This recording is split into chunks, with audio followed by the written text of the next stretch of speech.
How to change your community name on Reddit.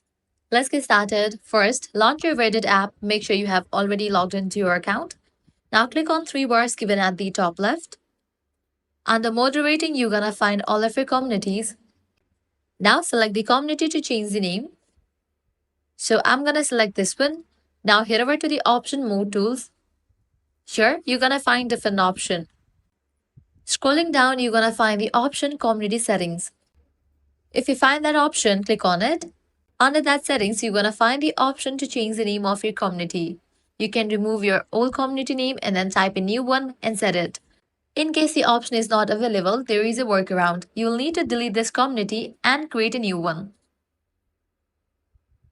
So what you have to do is click on three dots, select the option leave, then head back, click on three bars again, select the option create a community. Now here type in the community name of your choice and then create it. So that's a wrap for this video. At the moment, this is the only workaround.